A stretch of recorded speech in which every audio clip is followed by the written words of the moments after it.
Gurur Brahma, Gurur Vishnu, Gurur Devo Maheshwaraha, Gurudeva Param Brahma, Tasmai Shri Gurave Namaha.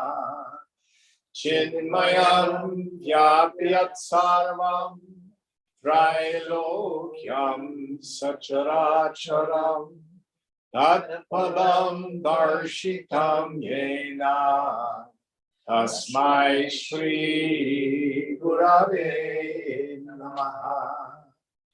Tvameva Mata cha Pita, Tvameva Bandhuscha Sakha, Tvameva Vedyadravinam,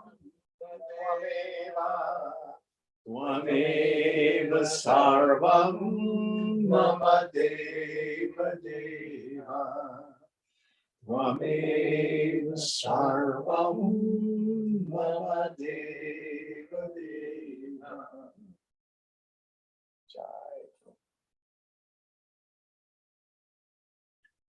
Om Sahana Bhavatu, Sahana Bhunaktu, Sahaviryam Karavavahai, Tejasvinavadhitamastu ma vidvishavahai.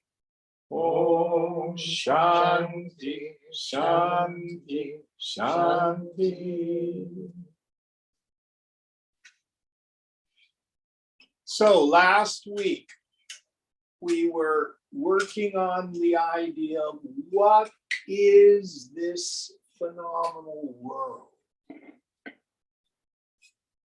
I think I probably shared one of these great sayings from Chandogya. It's one of my favorites. Sarvam Kalvidam Brahma. All this, Sarvam Itam Kalu verily, is Brahman, is consciousness. So we talked about the Panchakaranam, the fivefold division and subsequent recombination of the tanmatras, the subtle elements, earth, air, fire, water, and ether or space. And it's not about the ancients' understandings of physics.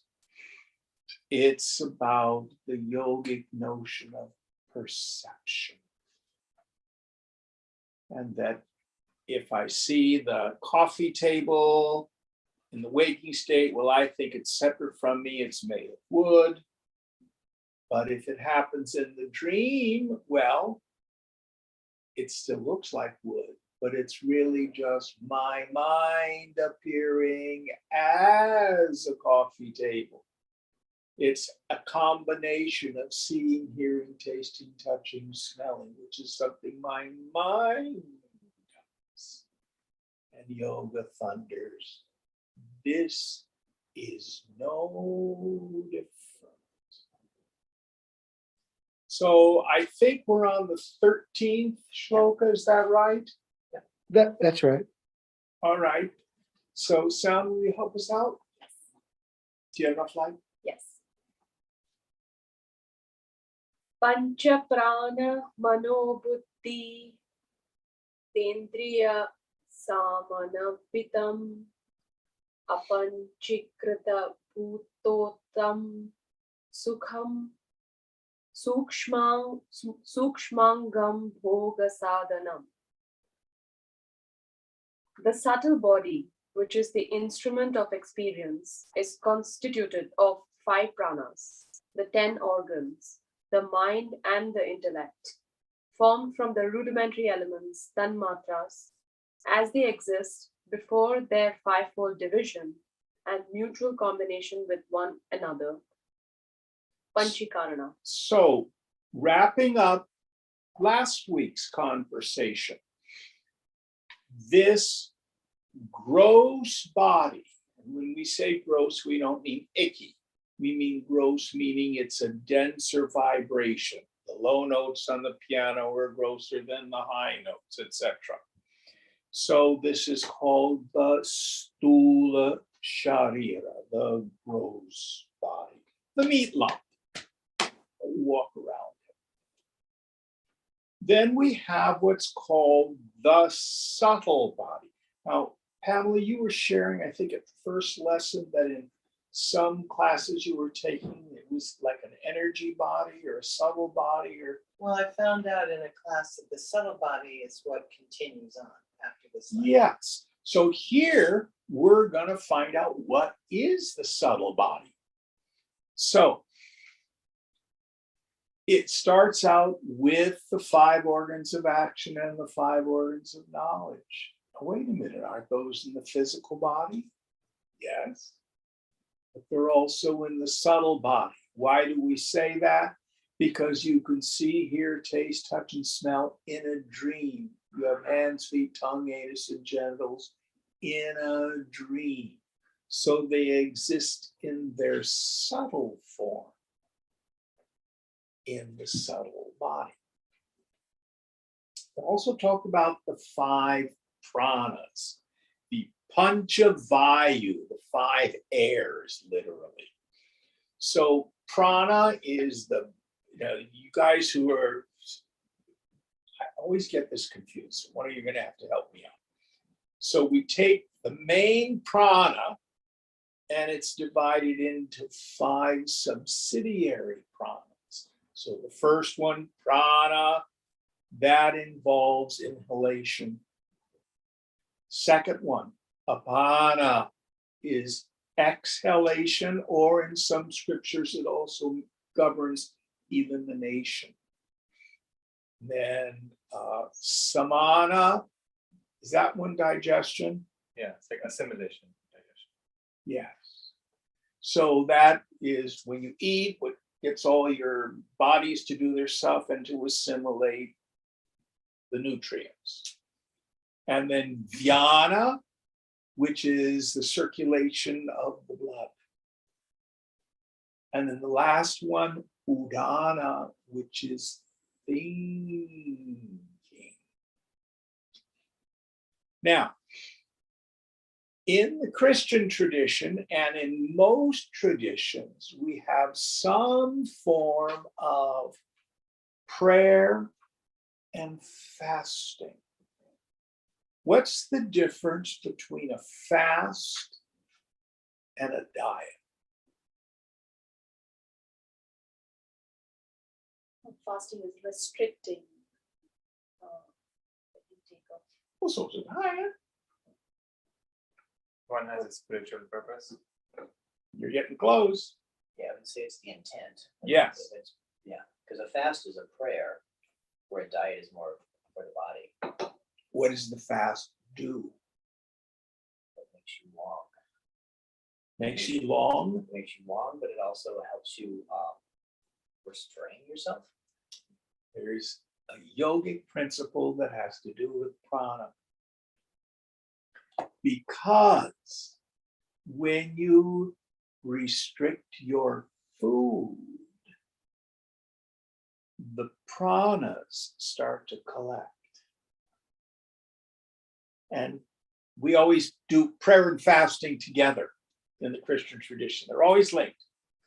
The reason is the udana starts to purify and subtleize. So the frequency and volume of thought will decrease through fasting. That's why it works. Is prana also breath? Or The main prana is what controls the breath. Prana is vital energy. okay. So, for example, if you take a martial arts, Aikido, ki Qi, that's just the Chinese and Japanese forms of prana. Okay. So you do Tai Chi Chuan, you're dealing with the energy. Or if you study Reiki, you're dealing with energy, that's the prana. But you can control the prana through pranayama, which are things you do with your breath and through visualization. So prana is not breath, but prana controls the breath, and through controlling the breath, you can control the prana. Now, if you have an interest in this, this is a major step in the Raja Yoga tradition. So we have the yamas and the niyamas, which are the moral precepts. Then we have asana, which are the postures that we do. So most of the time when people say, oh, I took a yoga class, what they're really doing is they're studying asana, postures. Then the next limb of Raja Yoga is pranayama, which is learning how to control the subtle energies of the body through control of the breath. And if you want to study this, there's an excellent book written by a fellow named B.K.S. Iyengar called Light on Pranayama. I think it's just a classic on that. Does that answer your question, Pamela? Oh, about prana? Yeah, thank you. All right. So we had 5 organs of action, 5 organs of knowledge, the 5 pranas. What else does he put in there in this particular shloka? Mind, intellect, and ahankara, probably. Just the mind, intellect. Pranas, organs, mind, and intellect. Yes. So he's kind of condensing a little. In other scriptures, it's a little more complicated. Manas, mind, because you can feel and judge and things like that. And buddhi, intellect. So these are all what we call the sukshma sharira, the subtle body. Also in that, in some scriptures, sometimes it's separated out, are the vasanas themselves. That would technically be what we call the karana sharira, the causal body. But sometimes it's lumped in with the subtle body. Not a big deal. It's just what map you're using. And this is what reincarnates. So I didn't bring my teaching aids tonight. But what I used to do is I'll have a paper cup and perhaps have it filled with some tea or coffee. And here's another paper cup. And if this paper cup starts to get leaks in it or get all beat up, then the gross body is like the paper cup. The subtle body is like the tea. And you pour the tea into a new cup. Now, you are not the subtle body. You are like the space in the cup. So when the cup gets broken, nothing happens to the space. So this subtle body, sometimes it's also called antakarana, meaning the inner equipment. And it functions through the physical body in the waking state. It functions all by itself in the dream state. Do you have anybody, or have you ever had any experiences with what in the West we call astral projection, or an out of the body experience? Some people, like, they'll have a near-death experience and all of a sudden you're up on the ceiling and you're looking down at your physical body, you can see it, and next thing you know, you're going down the tunnel. Have you heard stories like this? Mm-hmm. What is it that's on the ceiling looking down at the physical body? What is it that's going down the tunnel? Or if you study astral projection and you leave your physical body and you go to Portugal. What is it that's doing that? That's the subtle body. Now, what happens at the moment of death? Your entire life passes before you. And as it were, there's a judgment.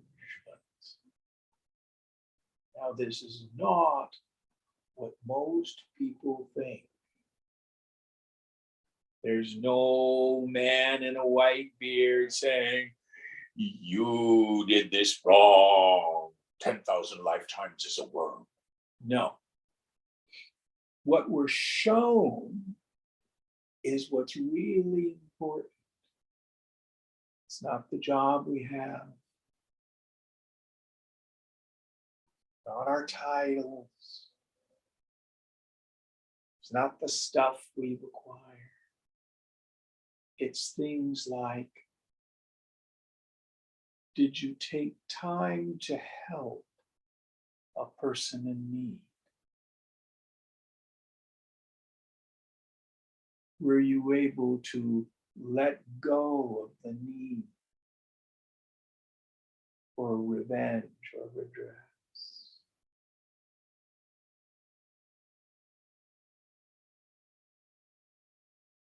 These small little acts of love.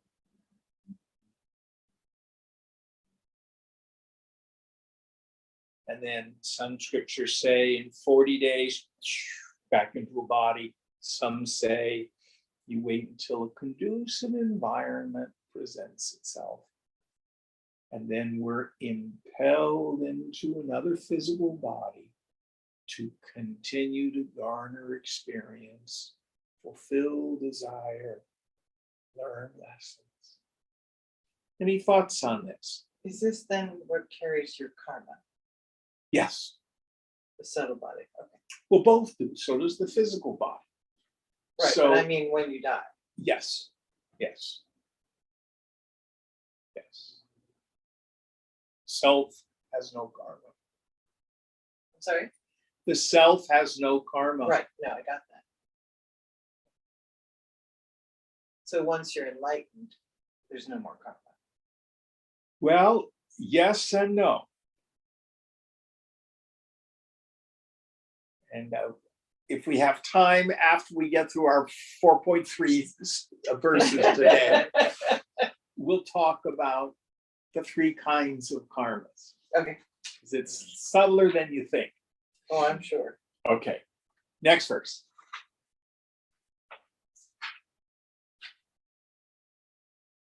Anadya vidya nirvachya karanapadhi yuchyate upadhi tritya dan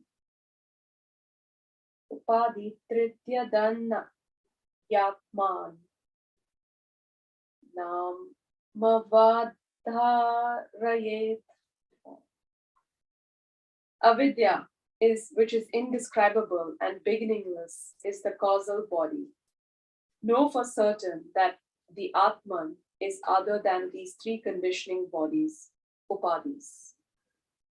So, why do I keep having to come back to this funny farm?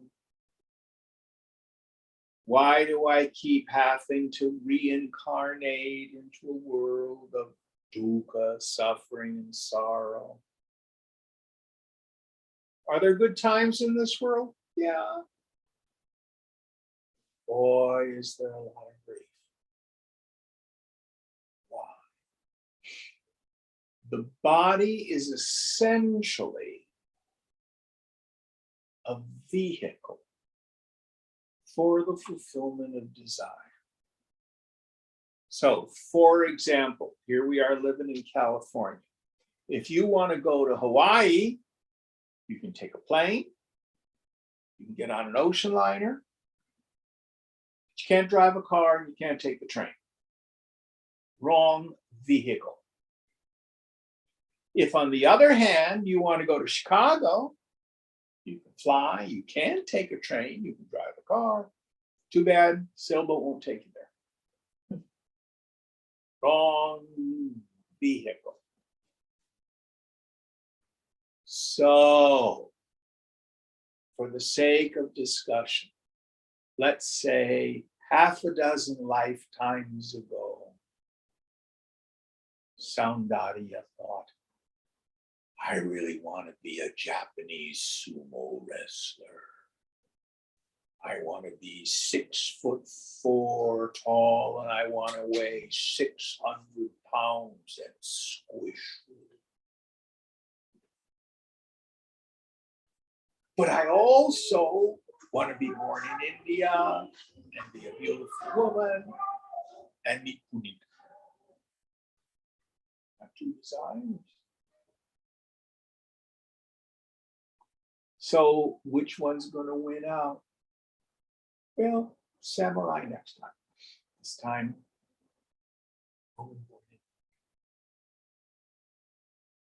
so it's our desires.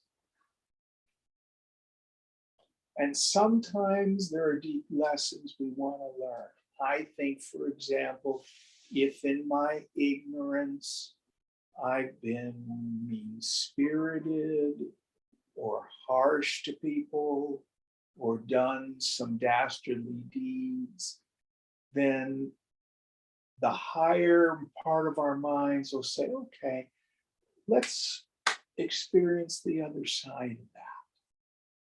So I get some compassion and understanding for the people I was judgmental about.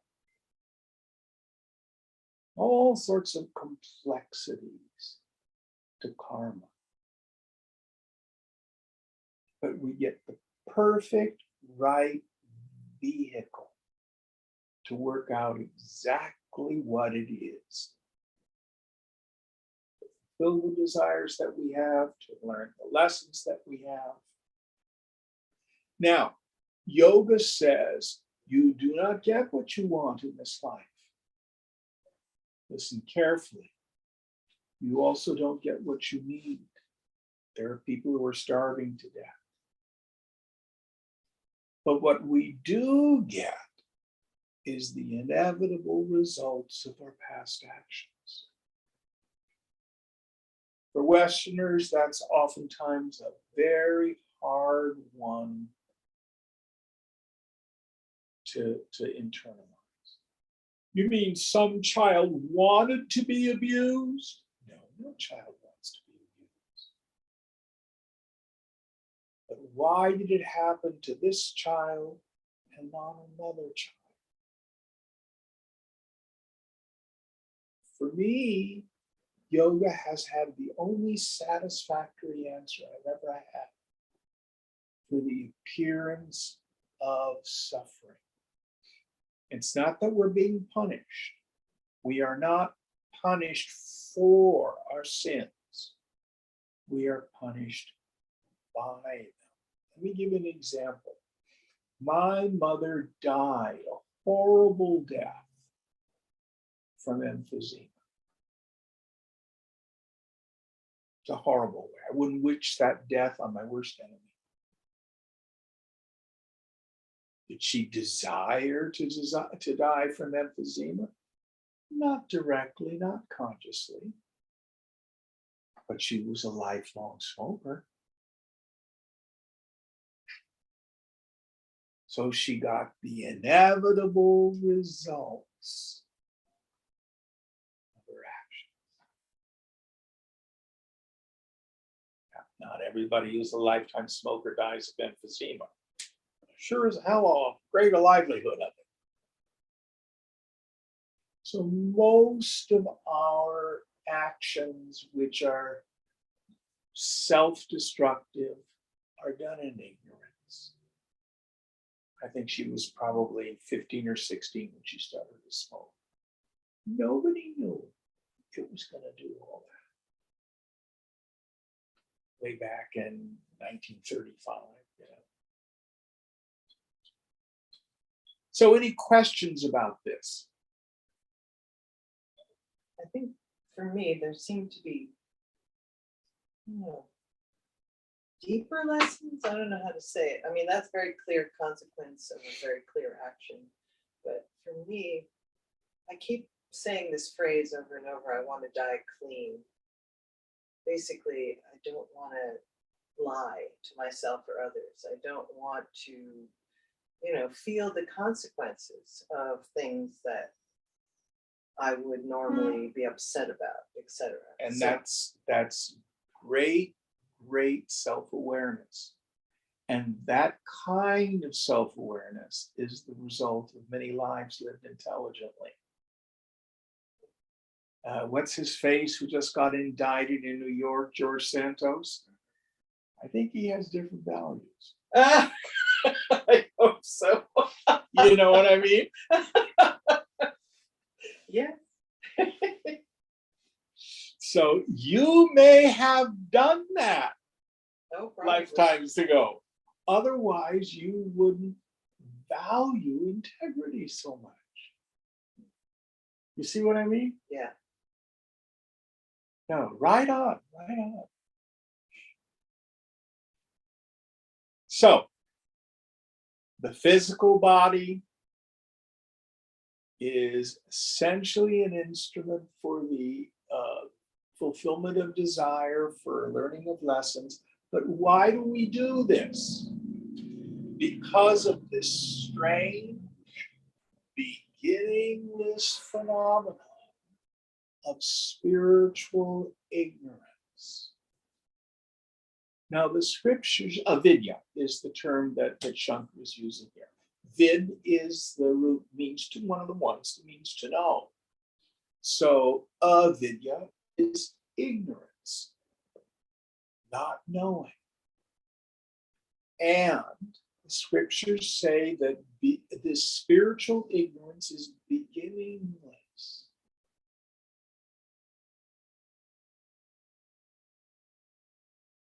It is the result of Maya, the projecting power of the infinite. It has no beginning, but it does have an end. So, in the Western Catholic Church, we have this idea of original sin. And, Adam and Eve, they disobeyed God, they were naughty, and we're all suffering because of it. Well, actually, in the Eastern Orthodox Church, the idea of original sin has much of the same taste and flavor as Maya.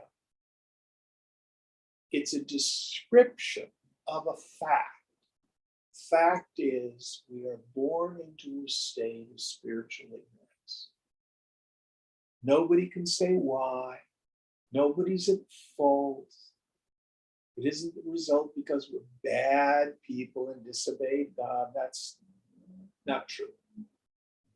It's what is. But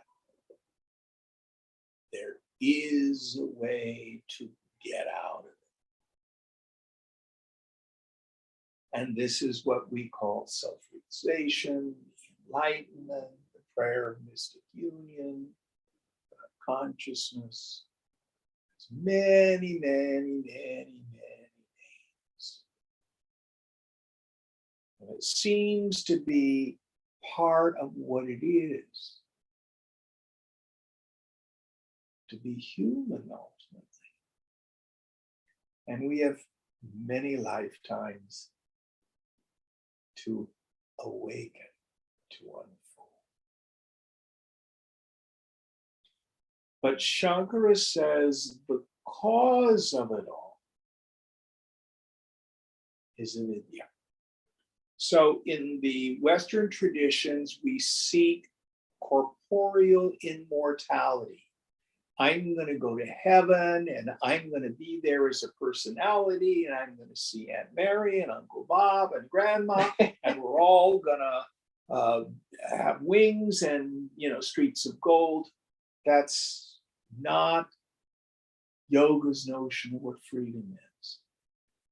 Freedom is we no longer are compelled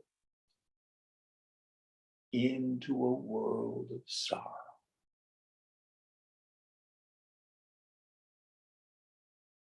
Now, can we do it out of compassion and choice? Are there great souls that do it? Let's put that discussion on a shelf for now.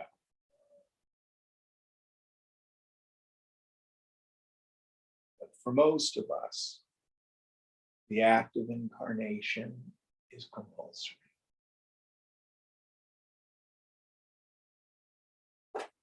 Let me see if I can give a very simple example. This is a story I hear around the rooms of AA all the time. Person wakes up in the morning after having a terrible, terrible night of drinking. Not their first. And they say, I'm going to put it down. I'm not going to do this again. Then by noon, they're feeling a little better. By 4 or 5 o'clock, they're feeling pretty good. And they said, well, it actually wasn't that bad. I think I'll just go out and have a few beers tonight. And they think they're making a choice. That's the strange part of the human mind and ignorance. They're not making a choice. They're under the throes of addiction. They're not free at all. It sure feels like I'm choosing to. So you and I, we do not know that we are compelled into a life of compulsion. We think it's freely chosen because I'm going to have fun. I'm going to get back at so-and-so. Whatever it is, it's not free at all. It is the inevitable results of spiritual ignorance. Now, spiritual ignorance comes about because of these deeply rooted vasanas. We talked about that, which have 2 powers. The first one, veiling power of Atma Shakti. I do not know who I am. Then there's the subsequent Vikshepa Shakti, the projecting power. I think I'm a person. I think I'm my body. And I always have a goal. I'm restless, irritable, and discontent. And I think either changing the world or changing me is going to fix it. And then there's struggle. Those 3 elements make up the funny farm of a life in spiritual ignorance. All the rest of the structure of egoism based on that. And the root of it is ignorance. Now, you do not need to believe in the doctrine of reincarnation. All we have to do is look at the frame of one physical life and see how much trouble I've gotten myself into because I do not see that peace of mind is an inside job. Any thoughts on this?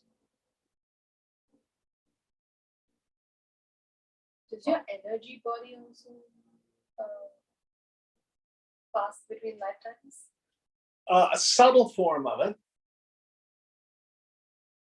I ask because I think there's just some people you meet that you just feel like you've known them when you instantly hit it off. Well, because you usually have karma together in other lifetimes. So, for example, in traditional Hinduism, it says that you marry someone for 7 lifetimes. It takes that long to work it out.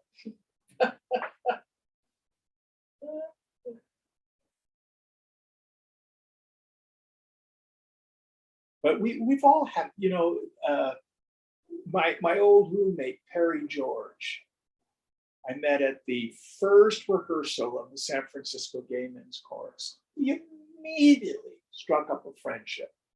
We were best friends and roommates for 11 years. And I got to be his primary caregiver those last 2 years. He was one of the people who died of AIDS. Effortless, effortless. We never really had a fight. We had disagreements, but we never had a fight. Rare to have a friend like that. My sense is we've been probably brothers for lifetimes. Good friends. Sometimes you'll meet somebody, and this should be someone where there's a lot of common points of interest, and just Yeah. like no energy. Yeah, do you understand what I'm saying? Yeah. Why? No comment with that person.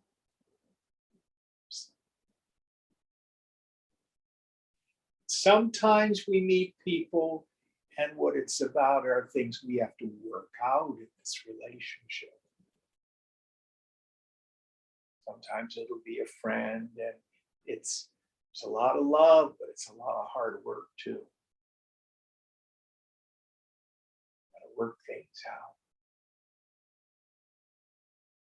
Sometimes a broken marriage can be something like that. Things that draw us together, but there's unresolved issues that we gotta work our way through.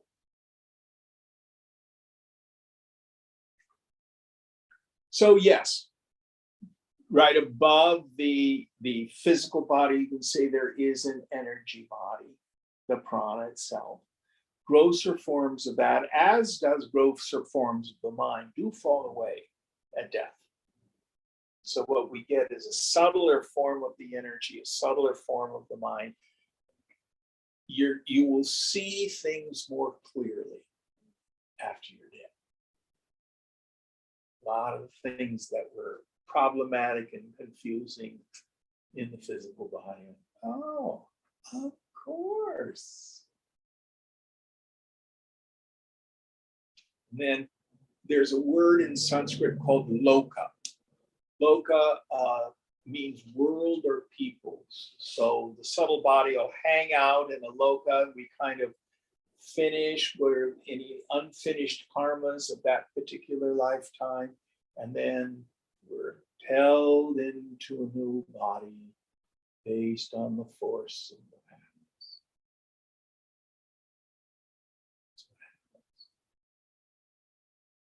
All right. But the cause of the whole thing is spiritual ignorance.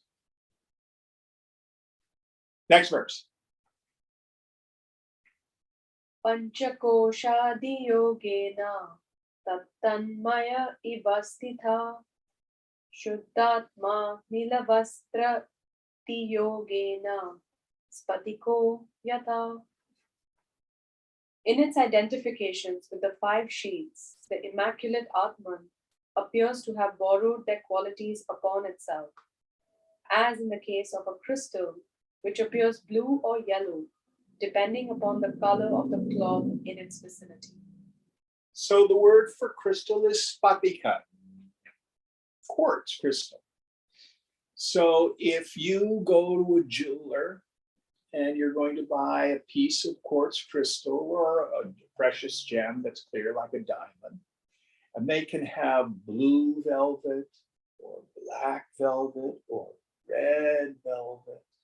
And you put the quartz on the red velvet, the gem looks red. Black, it looks kind of whitish and stuff. What was the other one I said? Blue or red? Anyway, it takes on the color of the background. So yourself is clear like crystal.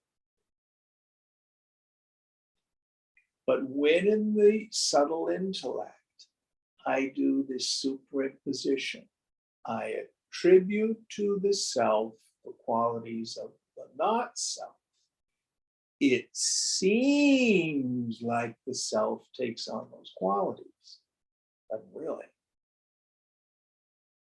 And here, Shankara is introducing another technical term, the Panchakosha. Kosha means a sheath. So like when you put a sword in a scabbard, it's like a sheath. So I like to think of these like those Russian nesting dolls. Have any of you seen those? You see one babushka, and you open it up, and there's a little one inside. You open that up, and there's another one inside. You open that up, teeny tiny one inside. You open that one up, and find this one you can't open. Those nesting dolls. Have you all seen those? So the grossest sheath is the Annamaya kosha. Annam in Sanskrit means cooked rice. So what is this physical body? It is a food tube comprised of bone and marrow and guts and blood and phlegm. Barely tolerable without a whole lot of care. I'm reading Shogun, and it's gross. So the Dutch sailors in the late 1500s, they thought bathing was bad for your health. Oh. So, oh no, you'll get sick if you bathe. That they don't bathe. They just throw stuff on the floor. They, relieve themselves in a bucket in the corner. Animals are there. I mean, it's just gross without a lot of care. It consumes a mountain of food. That's what we call it, the Annamaya kosha. It's comprised of food. You eat more of it, you get more foodie. And what do? You produce a mountain of poop. We munch our way through life. Chomp, chomp, chomp. That's what the physical body is. And in the end, you become food for worms. That's the physical body. Then we have the Pranamaya kosha. The subtle sheath, that's the prana. This is this energy body. See, we've talked about a lot of what that is. Give you an experience of it. If you've been to the gym and you've been exercising and the weather is good and you feel like you have a lot of energy, a lot of prana. But if on the other hand, you haven't gotten enough sleep and you've been working too much and you haven't been exercising and you're stressed and you just, or you're sick, the prana, just watch a 4-year-old jump around. That's prana. And then watch a 94-year-old.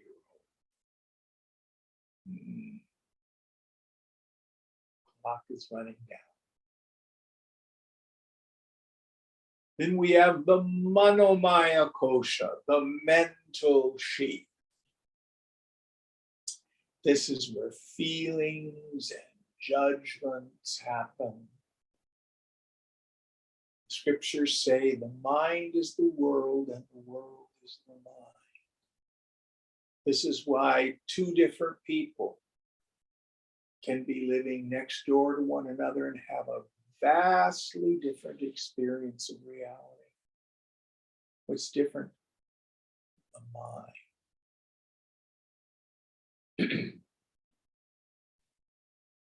Then we have the Vijnanamaya kosha. The Vijnanamaya kosha is the intellectual sheath. Now listen carefully. Lodged in the Vijnanamaya kosha is what we call the Karta. Karta means the agent, the sense of doership. It is a coordinating mechanism. So today I got up, I made some toast for breakfast. I heated up some leftover soup for lunch. I had an artichoke heart for dinner before the meeting tonight. I did 2 loads of laundry. I watched television. Through memory, I could see the history of the body-mind unit. And it's coordinated. So there's a sense of individuality. Yoga never says that we don't have that experience. I have no idea what you did today. I wasn't there.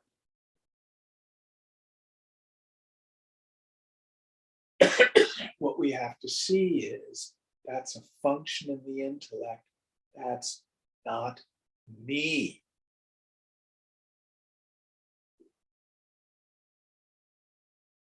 Work on that a little bit later. Then the subtlest of all the sheaths is the Anandamaya Kosha, the bliss sheath. We experience the bliss sheath under 2 circumstances for the ordinary person. The first is when I satisfy a desire. When desire and object of desire become one,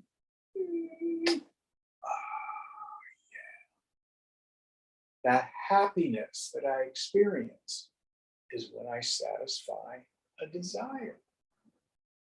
I'll get more of the Anandamaya Kosha in its mediated form, depending on punya, the merits that I accrue through past lives and this lives. Some people have a life where they hit most of the green lights of life. You may know other people who have a lot of sorrow, health challenges, relationships fail, business crashes. Oh, I've just had bad luck. No, it's the force of the past. But some of us have more charmed lives.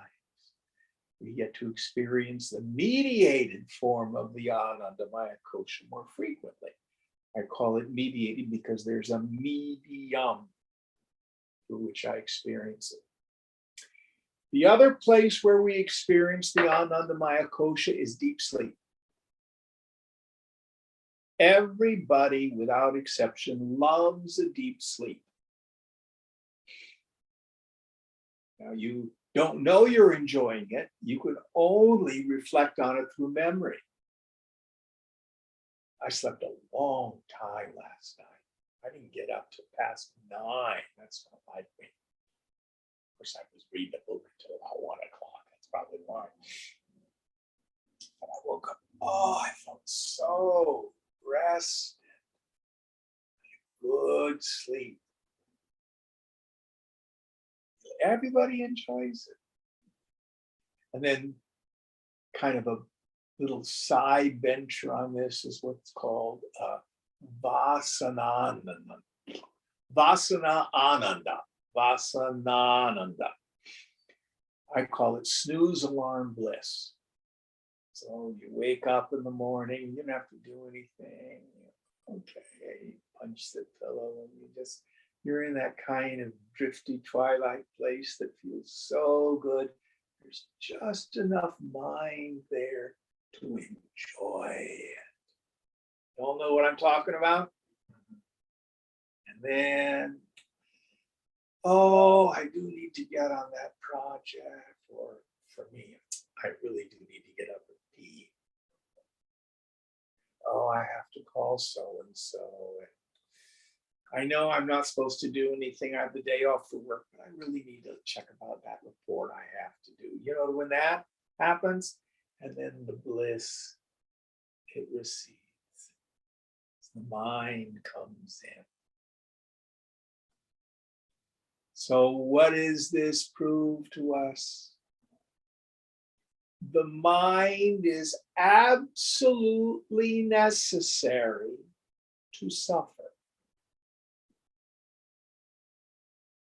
The mind is not necessary to be blissful.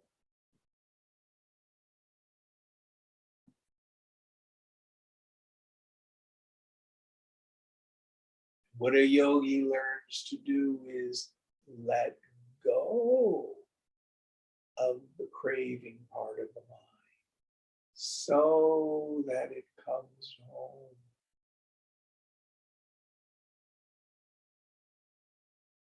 We get a kiss of the bliss. Now, in the Anandamaya Kosha is also where our vasanas reside. In fact, the experience of deep sleep is the experience of pure vasana. So, Puni here is a software engineer. I'm a retired musician.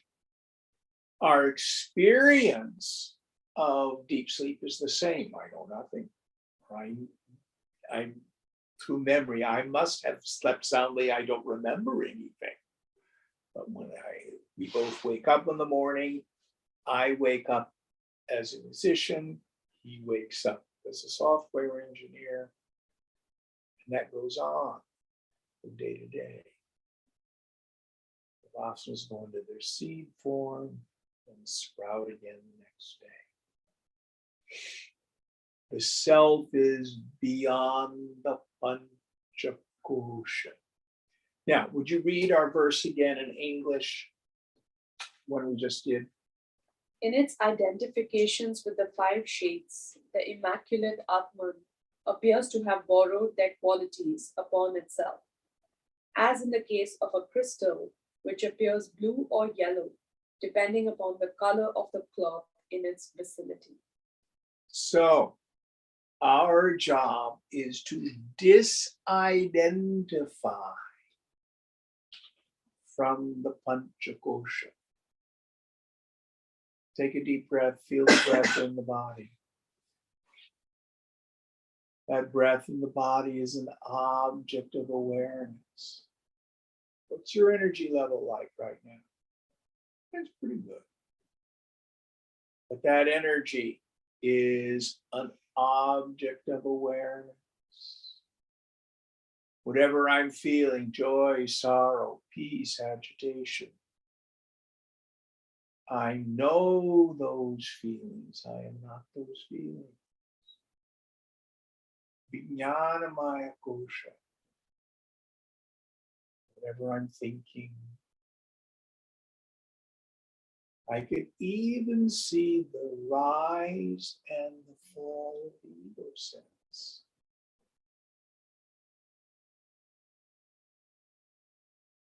Anandamaya kosha. I'm even the knower of the happiness when I satisfy a desire.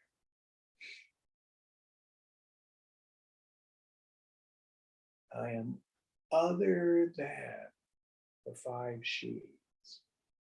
But what happens when in the Vijnanamaya Kosha, that's where this takes place, I have a sore knee. My knee is sore. I am unhappy. I am confused. I am successful. I am too fat. I am getting old. I attribute to the self the qualities of the self. What number are we on now? 16. So we started with 13, right? 13, 14, 15, 16. Okay, you gotta do two more. Go on. Go ahead. Vapusthu Sadibihi Koshai Yuktam Yuktya Vaghatatha Atmanam antaram shuddham vivichyat andulam yatha. Through discriminative self-analysis and logical thinking, one should separate the pure self within from the sheaths, as one separates the rice from the husk, bran, and so on, that are covering it. So the word for discrimination in Sanskrit is viveka. And it comes from the root vichati, which actually means to winnow, to separate the wheat from the chaff. So this is what we're asked to do. This is the primary meditative technique. In the end, it's quite simple. Look at the table. Who sees the table? I do. Are you a table? No. I'm the one who sees the table. Subject, object, discrimination. Now, if I were to bring out a bowl and it had rice and raisins in it, and I said, I want you to discriminate between the rice and the raisins, separate them out. It would be a task, but you could do it. Rice and raisins aren't very similar. But if I go to Whole Foods and I buy long grain and wild rice mix, and I say, okay, I want you to separate the wild rice from the long grain rice. Well, the long grain rice is shaped a bit like the white rice, but you can still probably do it. So if I brought in a bowl that had short grain rice and long grain rice, it would be similar. A lot harder to discriminate and separate them. Now, if I brought in a bowl and it was long grain Minnesota rice mixed with long grain basmati rice, could you tell the difference? Cooked them and tasted them, you probably could. They're so close to one another. So it's very clear I'm not a table. It's a little harder to see I'm not the physical body. When I was a child, the body was little. The child went through changes in adolescence. It went through changes again in adulthood. Those of us who have gotten older, it's changed again. But I have known the changes in the body. I am the viewer of that story, of the body going through its changes. I'm not the body, I'm the knower of the body. I'm not energy. Go online, oh, I'm going to take a spiritual chakra cleaning class. I'm going to get into the Kundalini. And people think that's what it's about. It's energy. It's about energy. I'm not saying that there's anything wrong with that. But you are not energy. You are the knower of energy.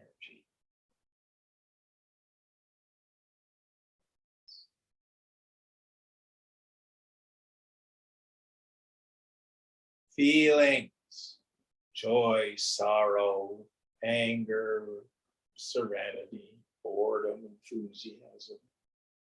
We have this like a painter's palette of colors, the whole range of the human emotional scope. But whatever the feeling is, I am not my feelings. I'm the knower of my feelings. Go to the realm of the intellect. In your head, do the problem 2 + 2. Remember what you had for dinner last night. Think of a mango. That place is the Vijnanamaya Kosha, or the Buddhi, the intellect. Thoughts go by like your hand in front of your face, like the sound of the traffic. I am not my thoughts.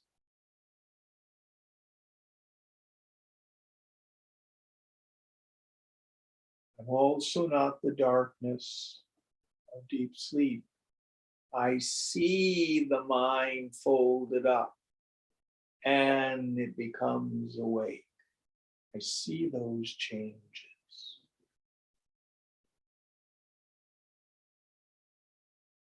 I am other than 5 koshas. Now, don't worry about deep sleep. Nobody ever got realized in deep sleep. You just set that aside. In the waking state, just like the long grain rice and the basmati rice are so similar, it's really hard to discriminate. To discriminate between that personal sense of self. I'm Jim. I'm Pamela. I'm Mike. And the real self.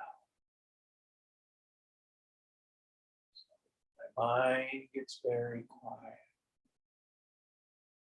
Introvert the attentive faculty, and I notice the knower. I don't find Jim, I find just space of consciousness, empty awareness.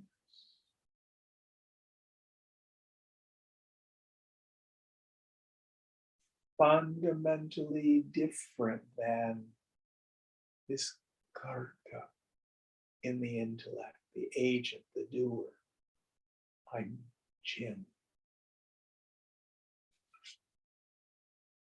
It's so challenging to constantly discriminate between that personal sense of self. I prefer the term jiva bhavana. Bhavana means attitude or feeling. A feeling that I'm a person. That's jiva bhavana. It's not an entity. It's a process. That's discrimination. It's most challenging.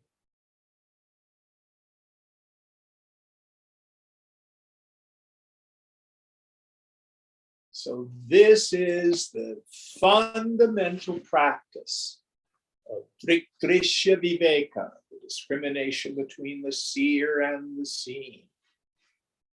Atmanan Atman Vivechanam, the discrimination between the self and the not-self.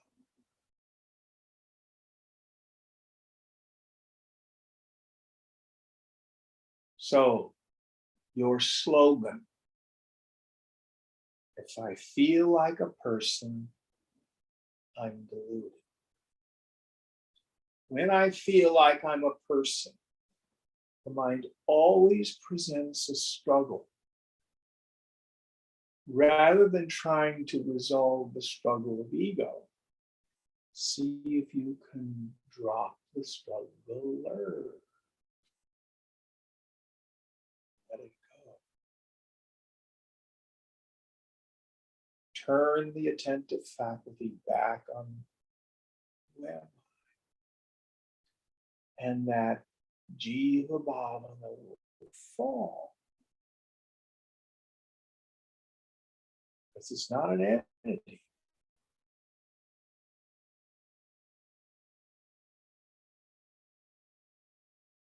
Begin to see what's really there.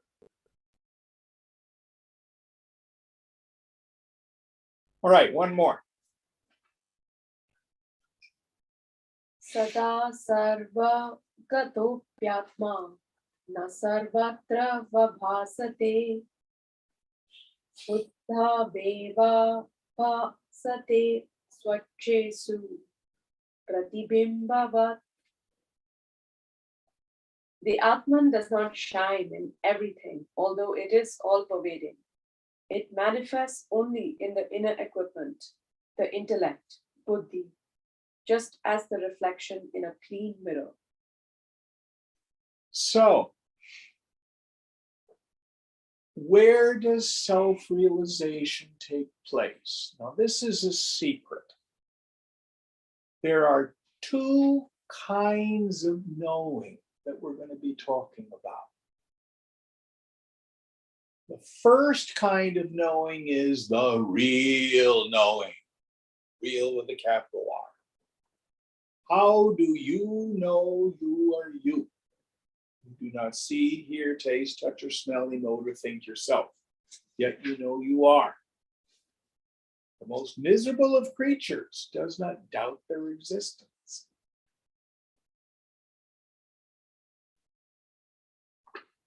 And if you really inquire, you'll see, no, self knows itself.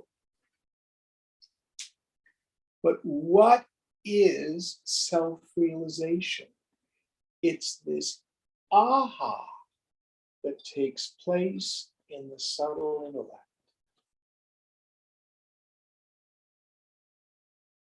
In the state of ignorance, in my subtle intellect, in my mind, I think I am the body, or I'm the body plus the subtle body. Tall, short, fat, thin, male, female, old, young, good, bad, smart, stupid, virtuous, vicious.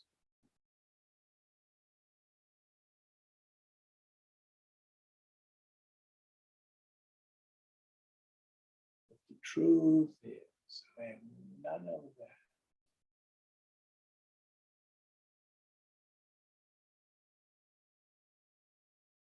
The image Shankara gives us is pratibimba. A bimba is a mirror. Pratibimba is the reflection in a mirror. So, I don't have ventilation in this old house in the bathroom. If I take a shower with the bathroom door open, the smoke alarms go off. It does. So I have to keep the door to the bathroom closed while I take a shower. So guess what happens to the mirror? All steamed up. So if I get out of the shower and I towel off and I look at the mirror, all covered with fog. I cannot see my face in the mirror. But if I open the bathroom door, steam goes out. At that point, it doesn't set off the smoke alarms. In time, the mirror clears, or I take the end of the hand towel and wipe the mirror. Then all of a sudden, I can see my face in the mirror. So also, we want to see the subtle intellect like a mirror. Now, in ancient times, the time of Shankara, a mirror was not silvered glass. A mirror was polished metal. It's a beautiful metaphor. Because what you need to do is polish the metal until it is absolutely smooth so you can see your reflection. So this is what we do. We thin the mind. We purify the mind. We get rid of all the steam, all the condensation of stupidity. So the mind is like a clear mirror standing.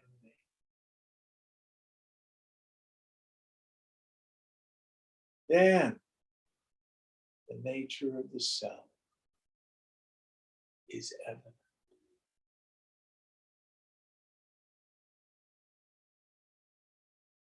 This is why we engage in these practices of purification, of renunciation, of detachment. Because paroksha jnanam, indirect knowledge, I read it in the book and I understand it, that isn't enough. We have to have aparoksha jnanam, direct experience, meaning in a mind made very still, still enough so you have a space between the end of one thought and the beginning of another, with the attentive faculty turned within. Notice who you are, what you are.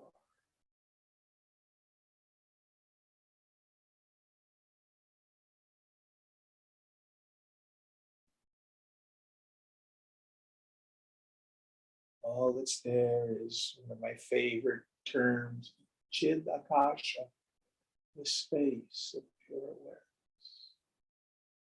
Fundamentally different than the ego sense. Till we do that, it's as if I'm going into the mirror and the mirror is cracked and has spots on it. I go, oh God, my complexion's just terrible. I attribute the qualities of the broken and cracked mirror to my face. What do I do if the mind is still impure? I am depressed. I have low self-esteem. I am abused. I am getting better. I'm getting more spiritual. I'm a better person than I used to be. Even the positive things. You are not bad either.